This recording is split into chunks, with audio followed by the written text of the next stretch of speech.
Hello, everyone. It's Wayne Walker again, and I'm going to do another discussion forum. And this time I'll be talking about the religious movement known as the Shakers. But first, I must make a statement that historians must be objective and honest in their investigations. The Shakers originated in Manchester, England around 1758 when Anne Lee joined a group of religious enthusiasts founded by John and Jane Wadleys, Potts 2014.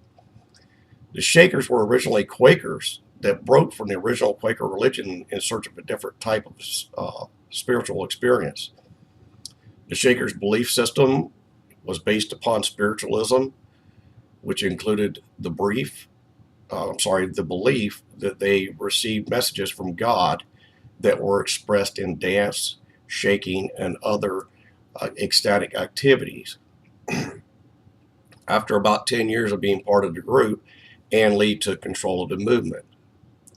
The Shakers were communalists and followed the way of celibacy, frugality, millennialism, pacifism, vegetarianism, and spiritualism, Noel 92.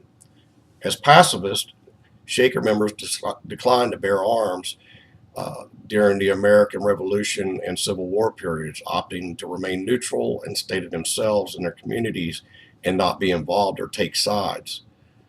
Before joining the religious group in England, Lee was serving time in prison for preaching as a Quaker, during which time Lee had a vision, or claimed to have a vision, to be ordained as the second pillar of the Church of God, the female counterpart to the male principle revealed in Christ, Noel 92. The Shakers received their names by their actions, as I said earlier, such as whirling around, rolling on the floor, barking, laughing, dancing, and shaking about. After leaving England, Lee and her adherents settled in New Lebanon, later called Mount Lebanon, New York, in 1774. By the 1780s, Lee had led a successful missionary journey and won new converts from New York, New England, and in the early 19th century as far west as Kentucky and Ohio, Potts 2014. In earlier Shaker worship practices, the worship and activities were erratic and spontaneous, with scattered meetings in random houses of members or meeting houses.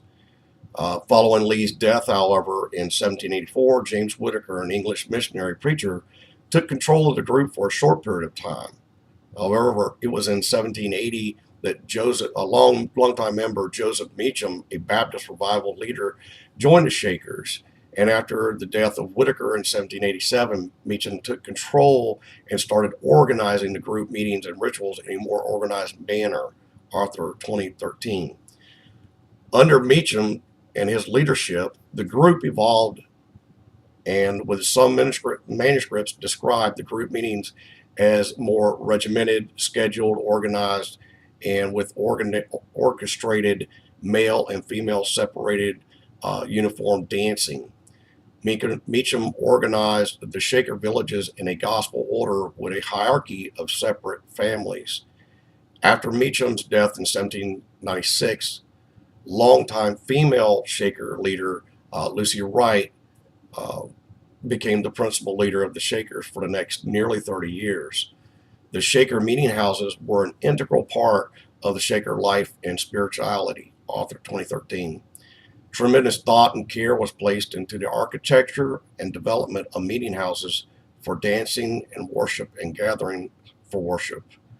Ultimately, the allure of the excitable movement began to die away.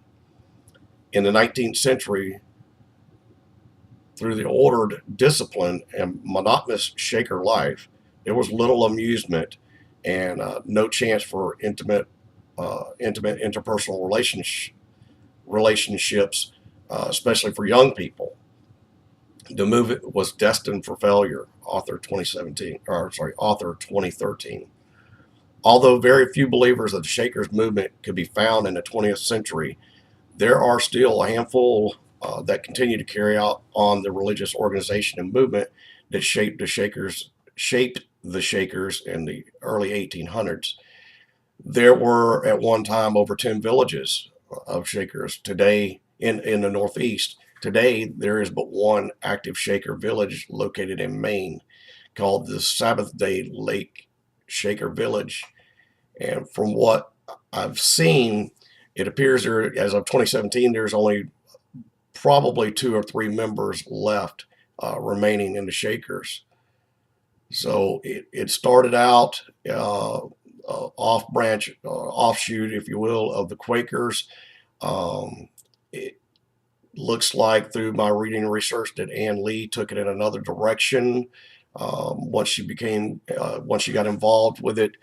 And I think personally, I think the largest failure of it was a lot of communal societies back in those days didn't survive because of utopia idea really does not translate into real life, not for an extended period of time anyhow. But the celibacy, I think, was the largest issue in that they adopted orphans and things like that to try to bring young people in and keep them there. But it was that, and along with it seemed like kind of like the Amish, but they were actually the opposite of the Amish. They were involved in technology and politics and things like that. So that's my discussion post. I wish I had more time. I actually wish now that I was doing my research paper on this for week 8 because it's very interesting. Have a good day.